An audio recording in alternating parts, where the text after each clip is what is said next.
our coaches at Penn used to always say everything's connected. And I'd be like, what are y'all talking about? Like, what do you mean everything's connected? They'll be like, do a defensive slide or come off this curl and imagine you're in the game. Because everything's connected. And it's like this idea that how you do anything is how you're going to do everything. So if you're getting out of bed and it's a wreck and your room's a wreck and your everything around you is a wreck, your life has a higher probability of being a wreck. Like, because you're not taking the attention to detail of the little things, thinking that the only thing that matters is like the main thing, the main show, the job, whatever. But it's like all the little things outside of that I think create outsized results for people in different humans. Welcome to Pinnacle Code, where we spotlight high achievers in the culture and decode how they got to where they are today. I'm your host, Ben Arthur. Super excited to be joined this week by Matt Howard. He is a South Carolina native. He works as a senior associate at KB Partners, which is a Chicago-based sports tech venture capital firm.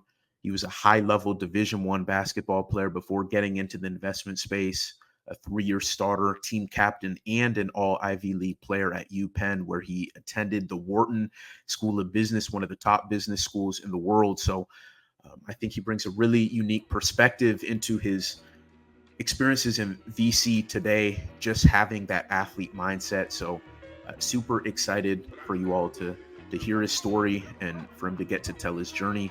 Without any further ado, let's go.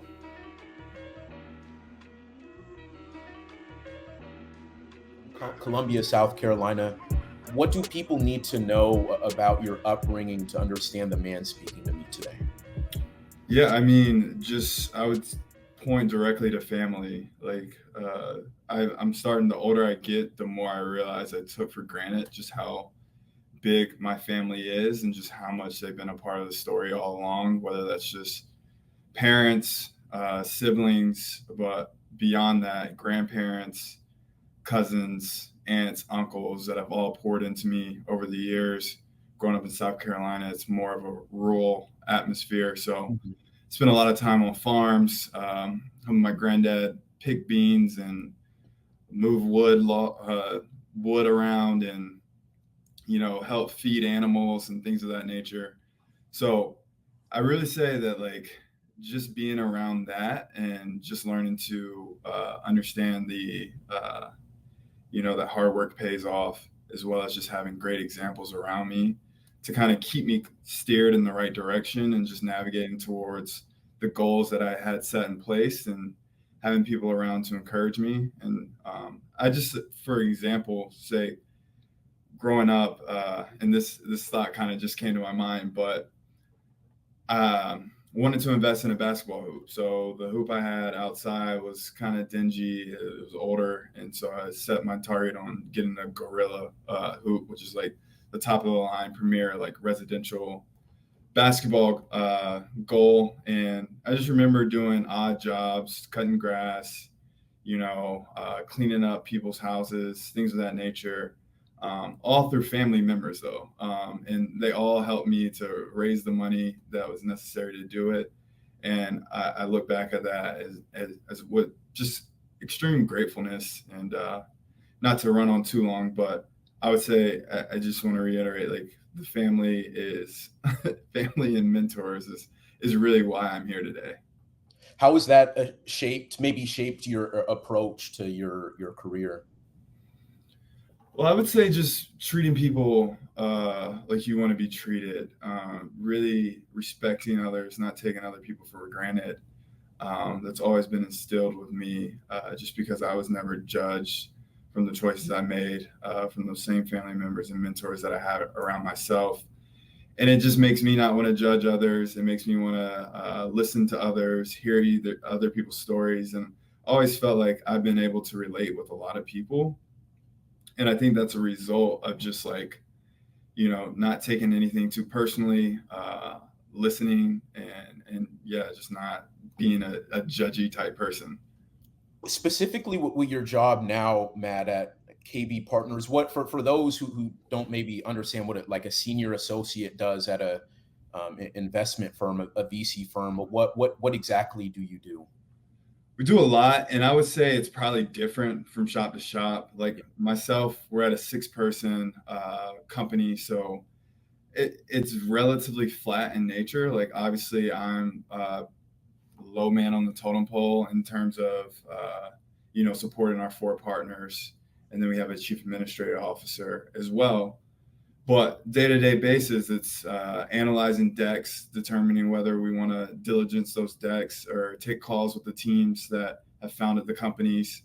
And deck, I mean, startup companies, Got it. different sports and technology opportunities, as well as doing longer form diligence, investment memos. Also help out with the portfolio reviews each quarter. Constantly sourcing new opportunities, networking with people throughout the Chicago area as well as nationally.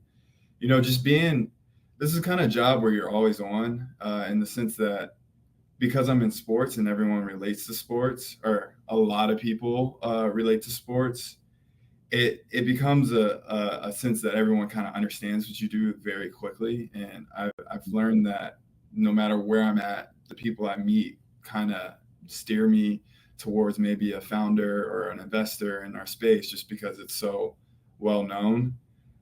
So it's an assortment of different things. What I like about it is that on a day-to-day basis, it changes a lot, so one day could be spent doing an investment memo, as well as a few pitch meetings. The next day, you could be sitting on a 4-hour board meeting with one of our portfolio companies while we're analyzing and determining what's the best approach forward to continue on that success they might be having or correct a problem they might be having. So it's a really fun job. Matt, I mean, obviously with the being in the sports space, like I think naturally from there, I mean, there are a lot of people who look like us in sports specifically, whether it's the actual playing of sports, right? Like NFL, NBA, whatever it may be. But on the sports, like an investment side, like kind of what you're doing, I'm curious, like when you look around the specifically, I don't know, the sports tech investment space, the Yeah. investment space on a broader scale, how many people are you actually seeing that look like us? I'm just really curious. I mean, it comes and goes. It's not a majority, that's for sure. It's definitely the reality of being a minority in space and in the broader country, where you see certain numbers and certain things that I've been, I guess, not jaded by, but I guess used to in a way, from just my upbringing, whether it's through Wharton or through some of the classes I took in high school, or even the previous jobs I had before KB Partners.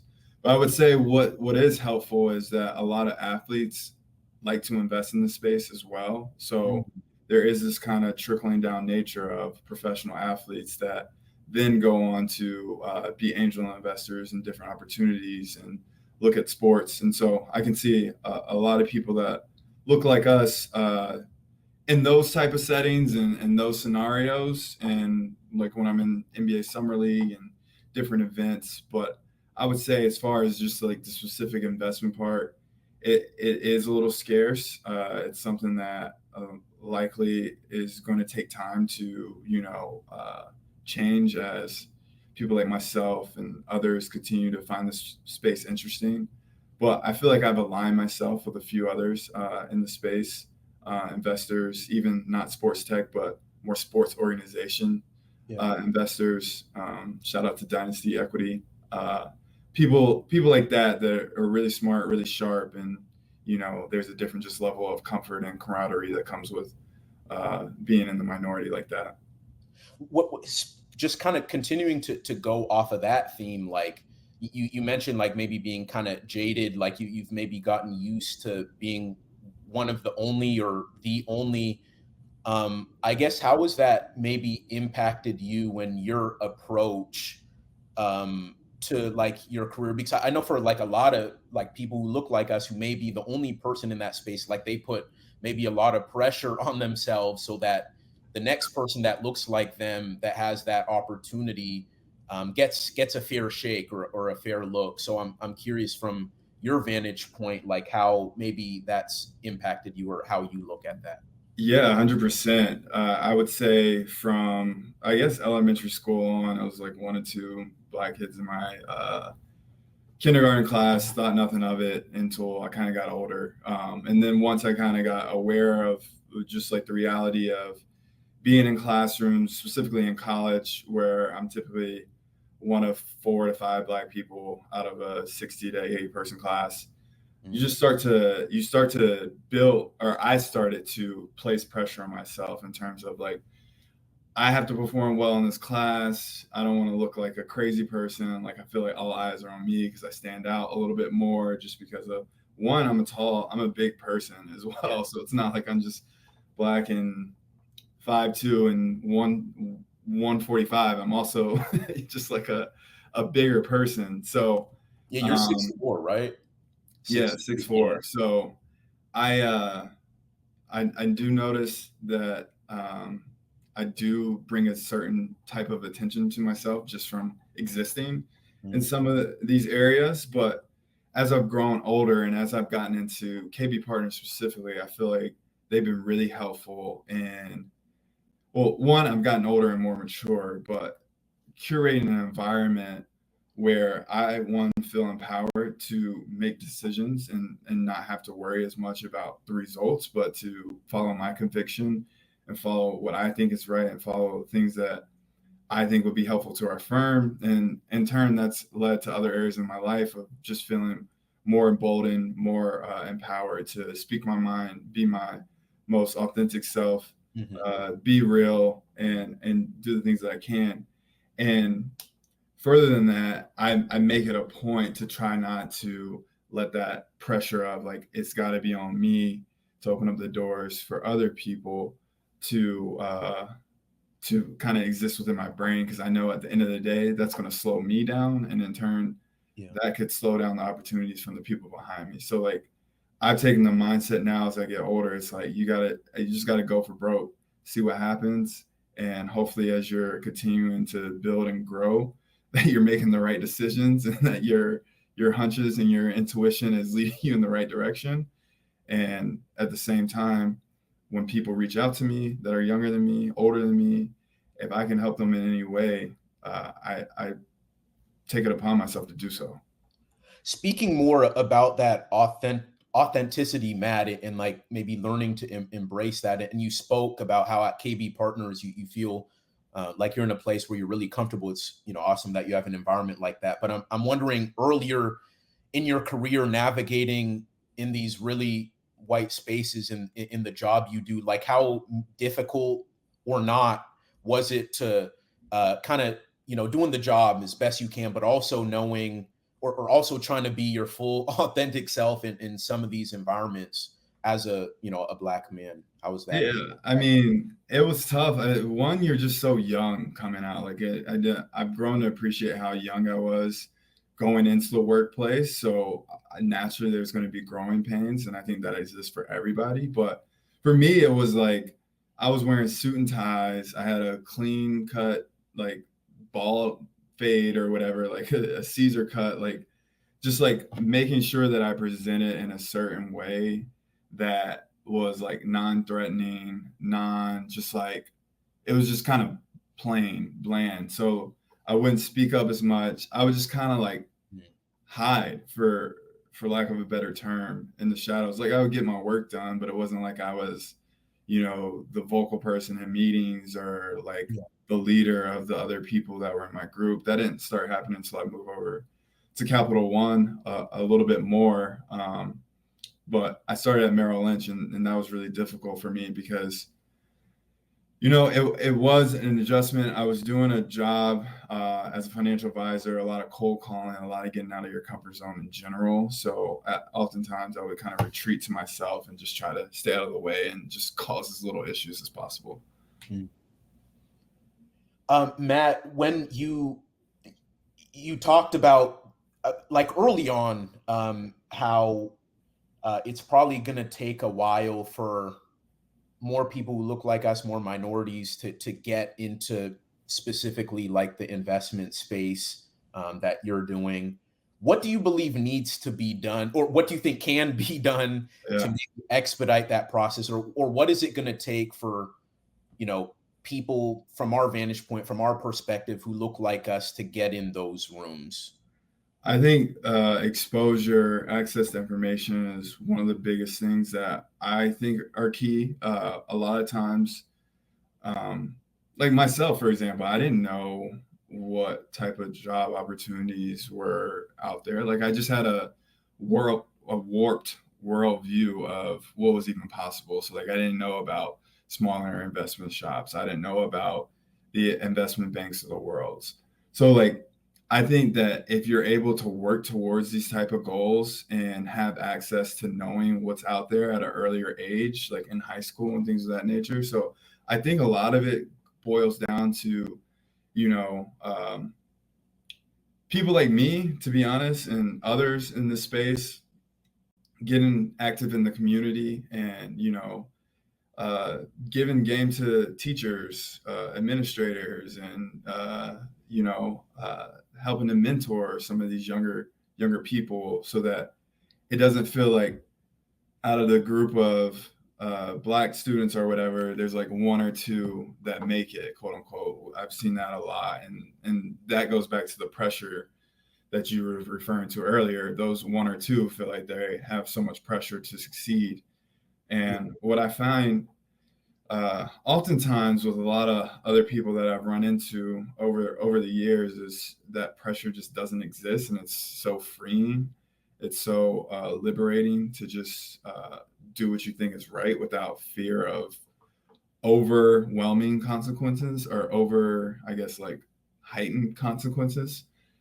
So, and on top of that, just continuing to speak on panels, speak to people like yourself, speak to anyone that's reaches out to me, and like word of mouth type campaign as well, like doing all you can do personally. I can't, you or me can't change everything, but we can change the 20 to 25 people around us, and who knows where that takes you.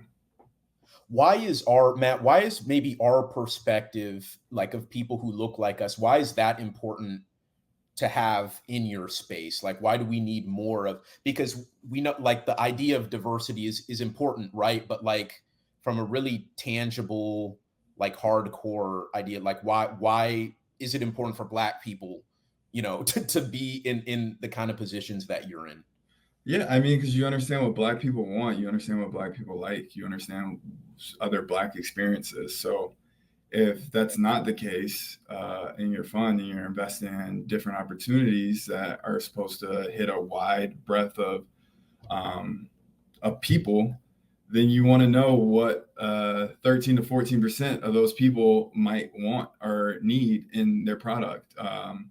So from that, that's the strictly like the business side of it. And then from there, I think internally, just having different thought processes, different styles of doing things. Like I think just having a different style is helpful, and process and organization Mhm. and just speed of ways you can do things. So I think it's just very important to have an assortment of people that you can lean on for different, subject matter. Like no one demographic knows everything, no one demographic has the same experience, but when you bring them all together, you kind of get closer to having the full pie. For sure. Yeah, I think ultimately like the having that diversity like helps the bottom line for the business. Like even if you want to only look at it from that lens, I think especially being working at the intersection of sports and technology, like investment space there, I mean, black people love their sport. So For like sure. it makes sense to have more people who look like us in those rooms, in those jobs. And Uh, we're the top consumer demographic. Like exactly. we consume more than when it comes to media, when it comes to pretty much anything. So if you're building a product, you should understand who your top consumers are. Absolutely. Yeah, Yeah. no, that's 100% accurate. Um, you mentioned a minute ago, Matt, about how you've been more conscious about like being on panels, speaking to people about me, like putting yourself out there as someone who looks like you in your particular job. I'm wondering, with that said, I'm wondering, like, growing up in Columbia, South Carolina, like, who were the role models that you were able to look to that looked like you outside of like the realms of sports and entertainment? Yeah, I would say my dad, my mom, my dad specifically on the side of he's very like he has a very outgoing personality. So I took it for granted as a younger person, but the fact that he just knows so many people around our city and around our town and just extends himself and calls and checks on people. And unfortunately, we had a death in our family recently, and it was just so eye opening to see the people that came out, his friends and people around the city that were just there in support. And so, like, I just think that side of things is super important of like putting yourself out there, being nice to people, staying in contact with people because you never know where those relationships lead you. And so outside of that, I would say coaches were another big one, which were just kind of like discipline and like effort and hard work and just like understanding that a lot of problems can be overcome by just working at it. And it's not like a 1 day work. It's like a 2 years, 3 years, you know what I mean? Like every day, consistent grind. And I think a lot of them really helped me with that. And then when it goes to like more on like a business side, it's funny because I feel like I didn't get that until college. And one of my top mentors out in Dallas has been just such a blessing in my life of understanding. Like he, Harvard business guy, like has run an investment firm for like 25 years. So like his insights have like on the business side have been so helpful in just learning how things operate and just like learning what's all that's out there. So it's an assortment of people, but I would say going back to the original point, like parents and really close like coaches and family members have really helped shape the path. For sure. Yeah, I think it's really interesting though that you said like in business, you didn't really have someone who kind of looked like you like until college. And I just in my experience, a lot of the people I've talked to who look like us, like they didn't have those role models like outside of their parents in sports and outside of sports and entertainment until they started becoming an adult, until they got into college. So clearly there's a gap when we're growing up, right? I think we talked about this the first time we just kind of met, was like just the whole exposure piece to it, right? Because we're only seeing like the LeBrons and the ushers, but we're not seeing like the doctors and the lawyers and the business people, the entrepreneurs who Mm-hmm. look like us, until maybe we're more cognizant of the environment around us as we get older, and then we could maybe start going in those different directions. So I say all that to say, if Matt, if you were like thinking back to when you were that kid growing up in Columbia, South Carolina, what do you think could have been done to maybe bridge that gap to where you didn't have to wait until you were in college at the Wharton School of Business to see, someone who looks like you, like in the business world? That's an interesting question because growing up in Columbia, it's a regionally way different than if I grew up in like Chicago, for Mm, example. So there also is a proximity and uh, density of Black Americans in certain areas of the country that don't exist where I'm from. mm, So it's like, and but besides that point, there were a lot of business people now that I think about it in and throughout the Carolinas. It just was like not really talked about, I guess at a younger level because like I said, I was at an event where it was like all my parents' friends and things of that nature, and then like talking to them as an adult, it's like a whole different conversation. Like they're killers out there, like Yeah. business killers, like doing their thing on multiple properties, just leveling up, own software companies, own law firms. Mm, And it's like, I've been going to these people's house my whole life. I mm, didn't know none of that until I was older. And so I think removing the stigma of talking about money, talking about your profession, and talking about some of the like more, I guess, like class type conversations within our community could help. But then on top of that, it's like the responsibility is on us to make yourself available to schools and business conferences and whatever, where you can kind of expose um, what you have to offer. And for sure. my last point to that is a lot of times, and myself included, I will undersell what I'm doing for whatever reason, and I feel like that's something that damages our community as well. If like you're not an athlete, or and I say athlete because I think there's a certain level of like ego slash confidence that's higher than a lot of other professions that you have to make it to the top of that. But from that, harping on that point, I just think that a lot of times we undersell who we are. Hmm. Like what you laid out at the beginning of the interview is not how I think about myself. But I think someone else, maybe with a different upbringing or a different style or whatever it might be, gender, race, uh, could think very, very highly of themselves and carry themselves in a very different nature. Yeah. So I think it's that also of like not thinking you have, like underselling what you have to offer personally Yeah. at an individual level. Yeah, no, I think that's a really good point first and foremost. And it kind of brings me to a conversation I had with, I don't know if you've heard of him, but Justin Schaefer. He's he's a STEM personality. He's a black STEM personality. So he's like the black version of like Bill Nye, but he's like our age. He's like 29.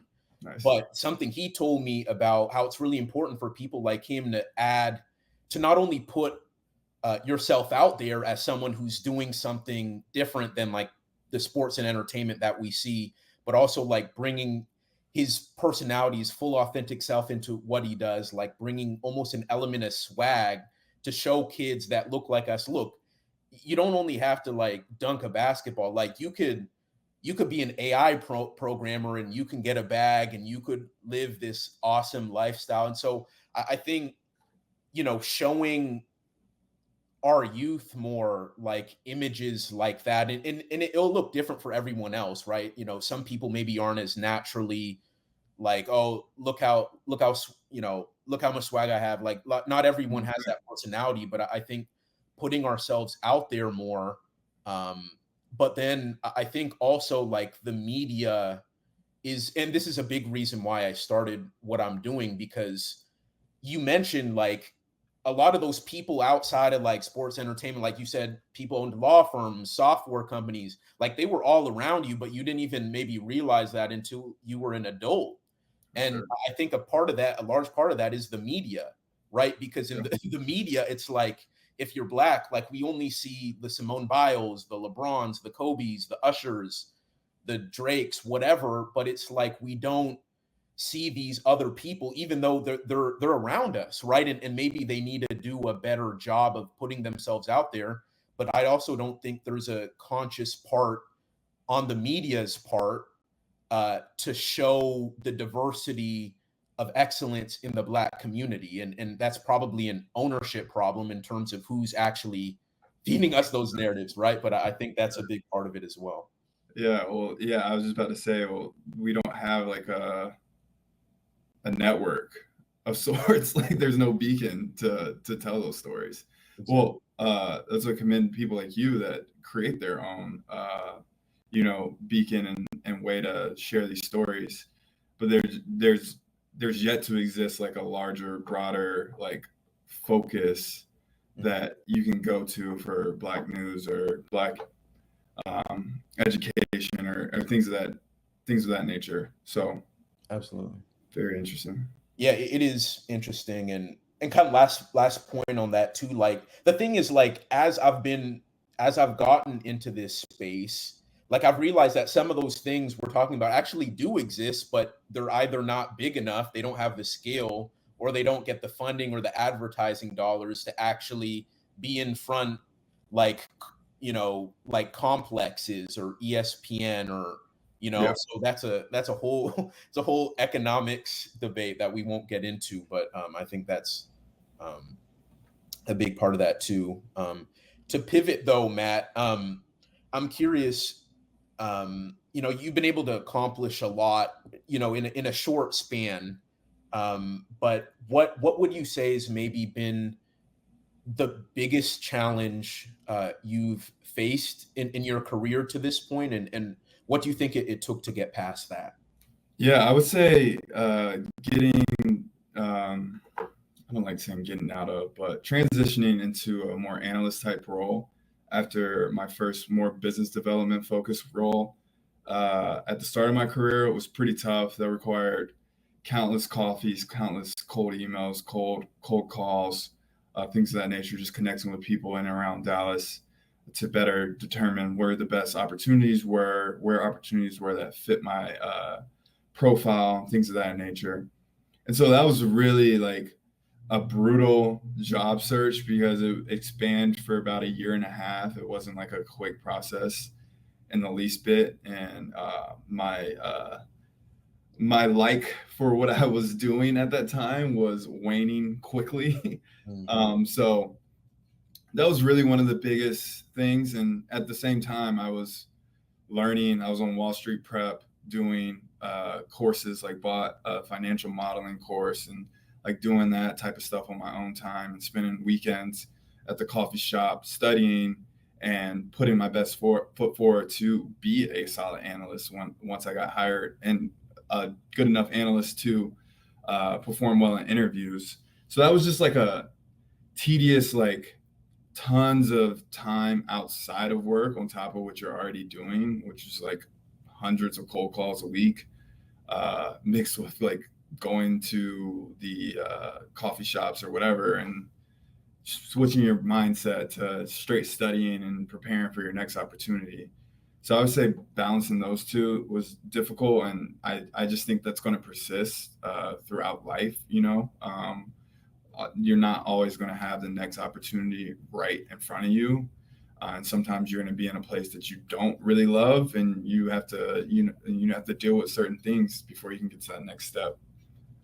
But that definitely was challenging, and I think one of the biggest reasons, if not the biggest reasons, I'm at KB Partners today. Just to harp on that point for a second, though, right? Like all that extra work you had to do outside of work, maybe doing a lot of tedious work, just to set yourself up for where you're at now and where you're obviously going to continue to climb to. What what can you say about like the importance of the consistency of like the boring, and why people need to embrace that? Like why is that so key? It Repetition is the key to learning, and repetition is just like the key to everything. Like people don't realize how do I frame this? As a basketball player, right? For 20 years of my life, the amount of times I've done a defensive slide drill or just like a stationary ball dribbling drill or just like a stationary shooting drill is like hundreds of thousands. Like it's insane. Like it happens in every single practice for every single basketball player ever. And so harping on that, like the fundamentals are what gets you to any heightened level in life.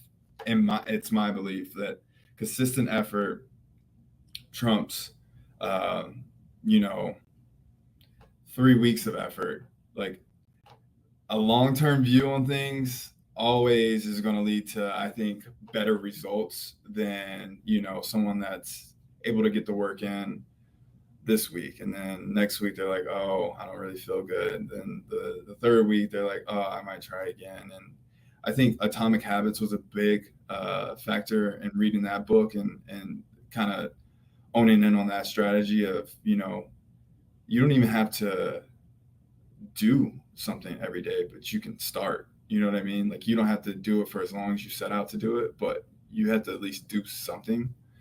And so, that's why basketball has been such a big part of my life, because knowing that I had to shoot jumpers every weekend at my own house outside of the games and the practices is the reason I know that outside of work, I got to put in the extra analyst work and do the training program and training module of Wall Street Prep to get me to where I want to go. Mm. And so, yeah, I could talk about this forever, because consistency is just not what a lot of people have either. And I think that's what causes a lot of people to fall short, worrying about results. Like, I would argue that it's better to be like, you should work towards results for sure, but I would argue it's better to work towards putting the correct work in. Yeah. More so than anything. Yeah, the pursuit of results more so than the result itself, because ultimately you might not get that specific like end result, but the person you become in that diligence of the consistency of the boring, I think, is almost more valuable, even if you don't hit that result, 100%. I like, and then the more you focus on the work, the more it molds you into the direction like you're supposed to be, not the result you were chasing a year before you started putting the work in. You know what I mean? Like, it kind of guides you and it gives you that confidence for sure to find the next steps and the actual result that you're actually after. For sure. Yeah. I'm wondering, Matt, how were you, because I think this kind of ties into the whole theme of, the excellence in the Black community and, what we're able to do in sports, outside of sports and entertainment, because like, I think a lot of us have gifts, like God-given natural gifts for sports or entertaining or dancing, music, whatever, but realizing, there may be a point where you can't maybe reach the highest level, and you could still take those skills or who you became and translate it into business or healthcare or finances, whatever. I think that's really important. And that's why I preface that to kind of ask this question, because like, you're someone who wasn't able to get to the NBA, right? Or like played in the Ivy League, you played D1, and you were able to still not go into the league.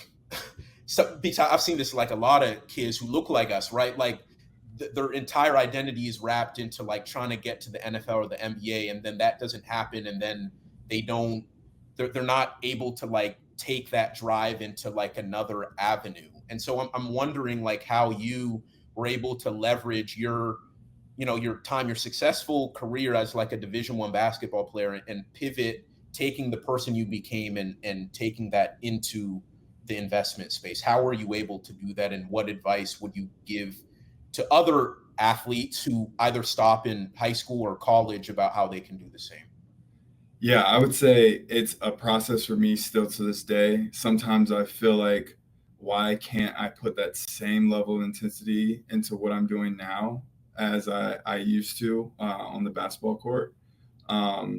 Because at some point there is a difference in like building towards being a basketball player, because you see LeBron James on TV, you see Kobe Bryant on TV. So it's just like so much more like a dream than even if you're exposed to being like a great investor. But certain people, it does hit that way. Like they see Warren Buffett and they know immediately, I want to be the next Warren Buffett, or I want to get an investment, and this is exactly what I want to do.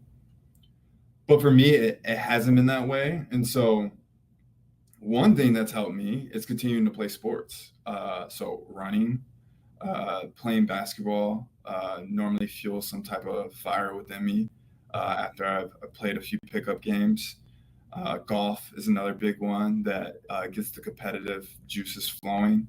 Um, but beyond that, I would say the advice I would have is having a solid group of friends around you.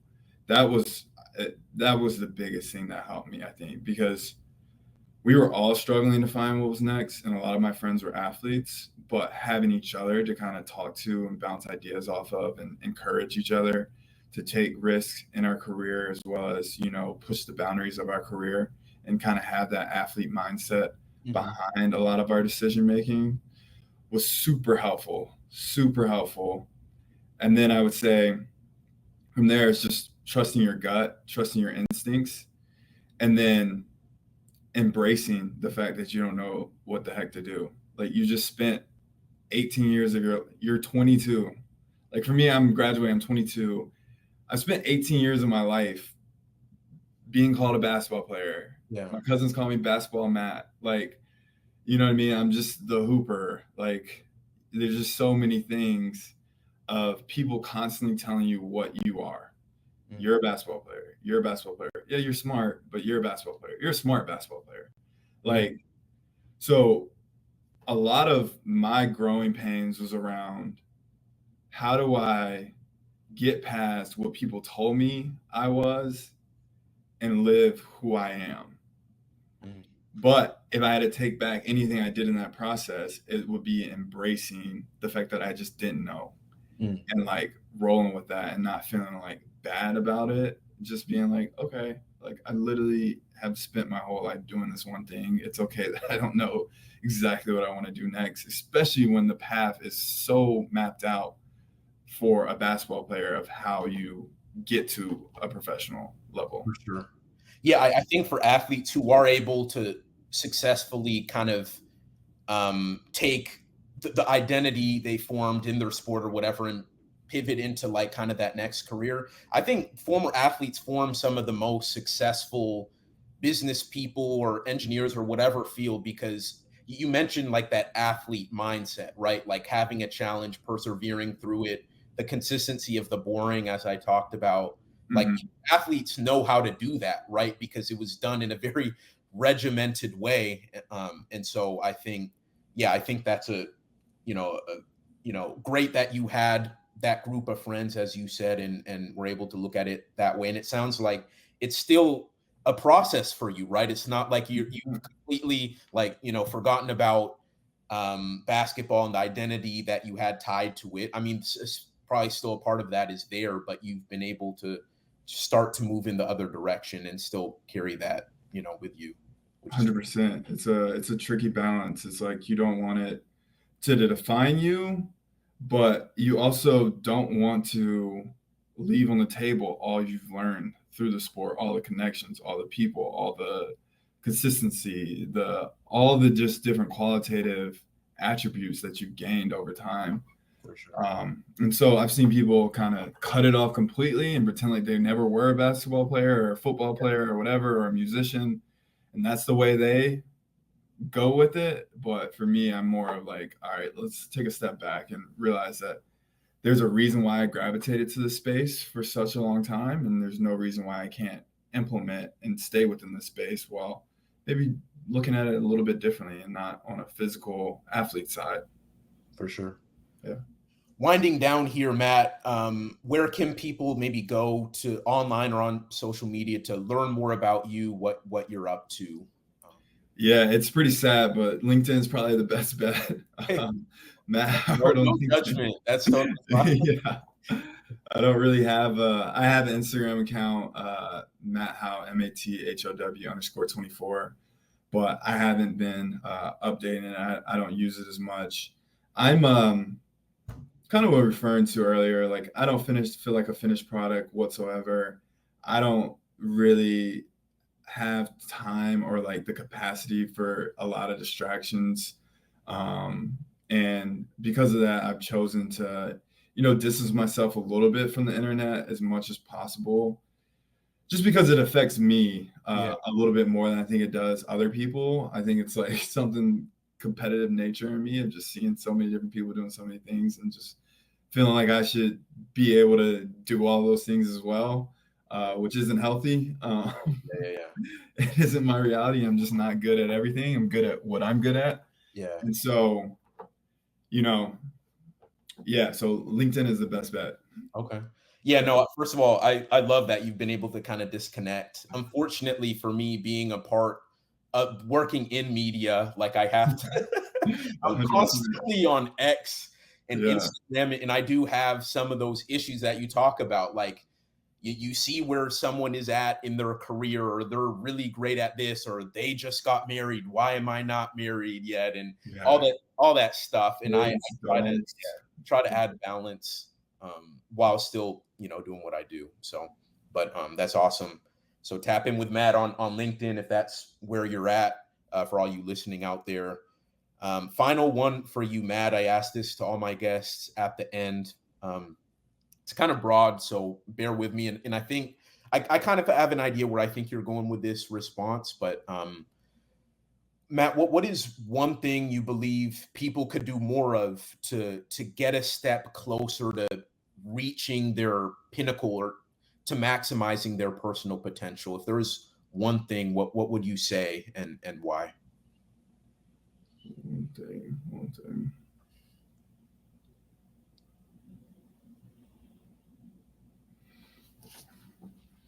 Just come to work every day. Come to work every day and bring the effort. Bring the effort like you're trying to get an A+ on a test. Like, be focused in your reps. Be focused in everything you do. And I'm not saying I do all this. Trust me. Like, I'm working on all this too. But our coaches at Penn used to always say everything's connected. And one of my teammates, Cam Kroc, he's at Colgate now, and Coach Allen, everything's connected. And I'd be like, what are y'all talking about? Like, what do you mean everything's connected? They'll be like, do a defensive slide or come off this curl and imagine you're in the game because everything's connected. And it's like this idea that how you do anything is how you're going to do everything. So if you're getting out of bed and it's a wreck and your room's a wreck and everything around you is a wreck, your life has a higher probability of being a wreck.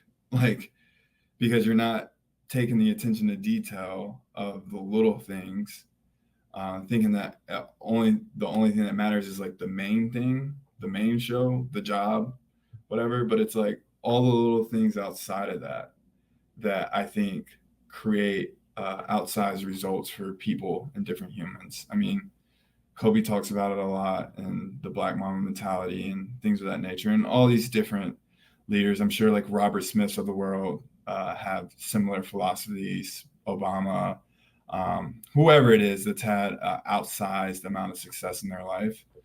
But it's come to work every day and come to work with like a focus, like intentions, like be intentional in pretty much all your actions, knowing that everything is connected in some sort of fashion.